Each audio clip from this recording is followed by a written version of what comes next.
इस लेसन में हम फजी लॉजिक ऑपरेशंस या उसको हम प्रॉपर्टीज भी कहते हैं डिस्कस करेंगे। बहुत ज़्यादा आसान लेसन है ये हमारा।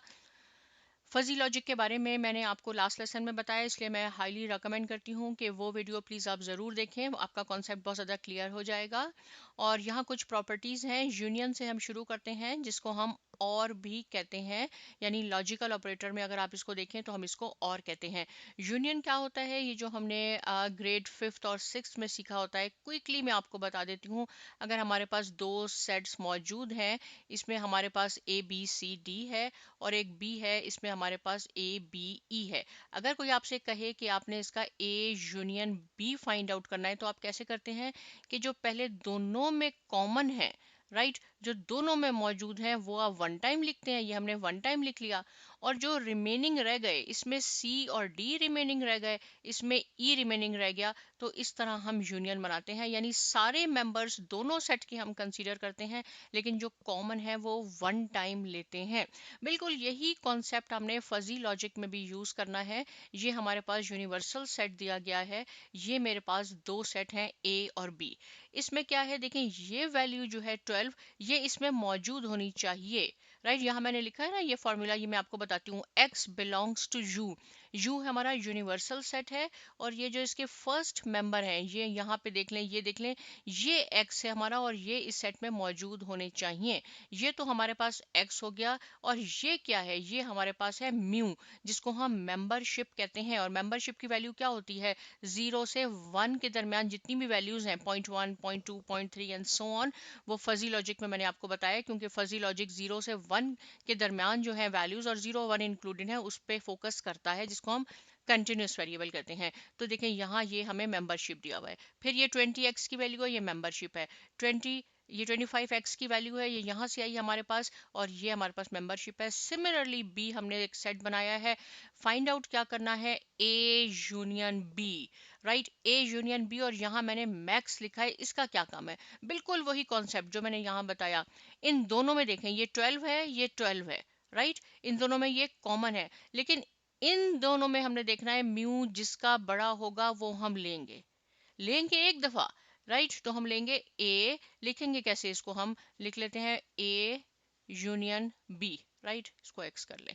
तो ये हो जाएगा, पहला हो जाएगा हमारे पास 12, राइट। और इन दोनों में कौन सा है, 0.4 बड़ा है, एक हमारे पास ये आ गया। 20 दोनों में मौजूद है, हम 20 लिखेंगे, लेकिन जिसमें म्यू मेंबरशिप की वैल्यू बड़ी है वो हम कंसीडर करेंगे।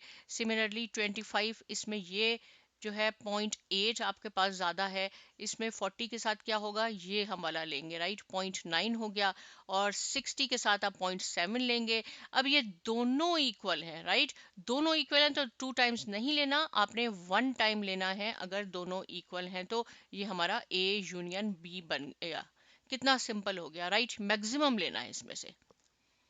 अब यही एक और एग्जांपल मैंने आपके लिए बनाई है, आपको समझाने के लिए। बिल्कुल एग्जैक्ट यही है, वही हमने कॉन्सेप्ट करना है कि हमने इसमें से जो बिग है वो लेना है, जो बड़ा है वो लेना है। इसमें से हमने 4 ले लिया, इसमें से भी 4 ले लिया, ये एग्जैक्ट आपने ऐसे करना है। लेकिन यहाँ पे एंड में आके देखें कि एक एक्स्ट्रा वैल्यू भी है। तो मैंने आपको यहाँ सिंपल क्या बताया था, अगर कोई एक्स्ट्रा वैल्यू है इसमें नहीं है, जरूरी नहीं है कि सारे कॉमन हो, ये हमारे पास एक एक्स्ट्रा रह गया है, चाहे A में हो या B में हो, आपने ये सब लिखने एज इट इज, जिस जो बड़े हैं, और आखिर में इसमें कुछ नहीं है तो डेफिनेटली ये ही बड़ा है, तो आपने 0.1 को भी कंसीडर करना है, बाकी सब मैक्सिमम के साथ, राइट। तो ये यूनियन का कॉन्सेप्ट हो गया। यूनियन समझ में आ गया।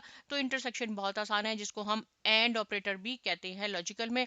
वही बिल्कुल डाटा लिखा हुआ है, एग्जैक्ट आपने वो काम करना है, लेकिन यहाँ मिनिमम वैल्यू हम चूज करेंगे। और मैं यहाँ आपको बता भी दूं कि इसमें क्या होता है कॉन्सेप्ट, ताकि आपको ये हमें क्विकली रिवीजन भी हो जाती है, जो हमने बिल्कुल 4th 5th 6th में सीखा था, राइट। इसमें वही सेट बना लिया। A इंटरसेक्शन B में क्या होगा, जो दोनों में कॉमन है, A और B कॉमन है, आपने सिंपल वो लेने हैं 1 टाइम। और जो रह गए जो कॉमन नहीं है वो नहीं लेने। ये इंटरसेक्शन होता है। यूनियन में उनको भी एक एक बार लेना होता है, राइट, लेकिन इसमें नहीं लेना। तो आप इसमें देखेंगे, जो देखें ये और ये कॉमन है हमारे पास 12, लेकिन इसमें से हमने मिनिमम लेना है, तो आपने ये कंसीडर करना होगा। X belongs to mu, right, universal set, ये एक्स है, फर्स्ट आइटम आपके पास एक्स है, सेकंड आइटम आपके पास म्यू यानी मेंबरशिप है। तो 12 और 0.2 हम इसमें से ले लेंगे। इसमें से क्या लेंगे, 20 में से क्या लेंगे, 0.3 ले लेंगे। इसमें से 25 में से 0.3 लेंगे। 40 में से 0.7 लेंगे। इसमें से 0.6 लेंगे। राइट, आसान है इसलिए मैं आपको जल्दी जल्दी बता रही हूँ। और ये दोनों कॉमन है इसलिए इसको हम वन टाइम लेंगे। राइट, ये दोनों इक्वल हैं, ये हमारे पास इंटरसेक्शन बन गया। कितना सिंपल हो गया। राइट, यूनियन में मैक्सिमम लेना है, इसमें मिनिमम वैल्यू लेनी है। अब हम बात कर लेते हैं कॉम्प्लीमेंट की, जिसको हम नॉट कहते हैं। राइट, लॉजिकल ऑपरेटर्स में तो इसमें क्या है, अगर कॉम्प्लीमेंट ए मालूम करना हो या कॉम्प्लीमेंट बी, ए मैं बताती हूँ आपको, बी आपने खुद फाइंड आउट करना है। कैसे लेंगे, ये म्यू जो मेंबरशिप है, complement of A X is equal to 1 - mu यानी मेंबरशिप ए की, ये इसको आपने कंसीडर करना है। तो ये क्या हो जाएगा, 12, राइट, 1 माइनस, इसमें से ये 1 में से ये माइनस कर दें 0.2 तो क्या रह गया, 0.8 रह गया, ये हमारा बन गया 20। और 1 माइनस 0.4, 0.6 आ गया यहाँ पे। 25 के साथ क्या आ जाएगा, 0.7 आ जाएगा। यहाँ पे हमारे पास 0.1 हो जाएगा। 60 के साथ 0.4 हो जाएगा और 70 के साथ 0.5 हो जाएगा। कैसे मैं कर रही हूँ, 1 - दिस, राइट, जो भी मेंबरशिप है, जो रिमेनिंग है वो यहाँ लिखना है। अब आपका होमवर्क क्या है कि आपने इसका कॉम्प्लीमेंट बी का निकालना है, एग्जैक्ट यही करना है, 1 माइनस 0.4 और 1 माइनस करके। इस तरह आप ज्यादा सीखेंगे जब खुद इन्वॉल्व हो जाएंगे। तो अब प्रोडक्ट्स है तो प्रोडक्ट भी बहुत आसान है। राइट, प्रोडक्ट में क्या करना है, इन दोनों को आपस में मल्टीप्लाई करना है आपने। प्रोडक्ट का मीनिंग तो मल्टीप्लीकेशन होता है। 12 लिखा, 0.2 मल्टीप्लाई बाय 0.4, तो ये हमारे पास क्या हो जाएगा, 0.08। फिर हमारे पास 20 है और मल्टीप्लाई इनको करना है। मैं बार बार बताती हूँ ताकि आपको भूल ना जाए कि हमने मेंबरशिप को मल्टीप्लाई करना है, हमने एक्स की वैल्यू को मल्टीप्लाई नहीं करना। ये हो जाएगा 0.4 और 0.3 को किया तो 0.12। और यहाँ हो जाएगा हमारे पास 25 के साथ हमारे पास हो जाएगा, आप इनको मल्टीप्लाई करें तो 0.24। 40 के साथ आपके पास हो जाएगा 0.63 और हमारे पास 60 के साथ हो जाएगा 0.42। उसके बाद हमारे पास हो जाएगा, इन दोनों को आप मल्टीप्लाई करें तो 0.25। सिंपल, ये प्रोडक्ट की हमारे पास प्रॉपर्टीज हो गई। राइट, इक्वालिटी, इक्वालिटी की प्रॉपर्टी क्या है कि ये एग्जैक्ट सेम होने चाहिए। देखें, ये 12.2 है, ये 4 है, ये तो सेम ही नहीं है। ये सारे एग्जैक्ट आपस में सेम होने चाहिए। ए इज इक्वल टू बी, यानी कब ये दोनों हम कंसीडर करेंगे, हम कहेंगे ये दोनों इक्वल हैं। और इसका क्या मीनिंग होता है, फॉर ऑल। ये नहीं कहना कि एक एक को आप चेक कर रहे हैं, ऑल सेम होने चाहिए, जो कि हमारे पास सेम नहीं है। तो एक और प्रॉपर्टी यहाँ से अराइज हो जाती है जिसको हम कहते हैं इनइक्वालिटी। राइट, ये इनइक्वालिटी हो गई। ये भी बात समझ में आ गई आपको। राइट, ये छोटे छोटे क्वेश्चन है, एमसीक्यूज में भी आ जाते हैं और कभी कभी 5-6 मार्क्स का छोटा सा क्वेश्चन भी आ जाता है एबीसी पार्ट में, तो आपको आना चाहिए। अब है बोल्ड यूनियन। बोल्ड यूनियन क्या है, ये भी बड़ा इंटरेस्टिंग है। क्या लिखा है मैंने आपको, मिनिमम, राइट, 1 और फिर ए और बी, यानी इन दोनों को आपने ऐड करना है, इन दोनों को। तो ये हो जाएगा 0.2 plus 0.4 which is equal to 0.6। अब आपने देखना है कि 0.6 बड़ा है या 1 बड़ा है। तो क्या इनमें से मिनिमम क्या है, 0.6 है, तो आप लिखेंगे 12.6। आपने इसको कंसीडर करना है। सिंपल। अब क्या करना है, सेकंड में 20 वाले में इन दोनों को प्लस करना है। मैं यहाँ करके दिखाती हूँ, 0.4 plus 0.3 which is equal to 0.7। देखना क्या है हमने कि 1 मिनिमम है, मिनिमम लिखा है ना, 1 से कंपैरिजन करना है। जो भी इसका प्लस में आएगा उसको 1 से देखना है और जो दोनों में छोटा होगा वो लेंगे, 1 या 0.7। तो 0.7 तो हम 20 के साथ लेंगे 0.7। यहाँ पे देख लें, ये हो जाएगा 0.8, यहाँ हो जाएगा हमारे पास ज्यादा 0.8 और 0.3 विच इज इक्वल टू 1.1। और 1.1 तो फजी लॉजिक में वैल्यूज ही नहीं है, वो तो 0 और 1 के दरमियान आती है। राइट, तो इन दोनों में मिनिमम क्या है, 1 है। तो आपने इसके साथ 25 के साथ क्या लेना है, 1 इसकी मेंबरशिप है। 40 के साथ क्या हो जाएगा, देखें ये 0.9 और ये हो जाएगा 1.6। 1.6 तो होता ही नहीं है, 0 से 1 है। ये इस तरह के क्वेश्चन आते हैं एग्जाम में, ये सिंपल नहीं आते।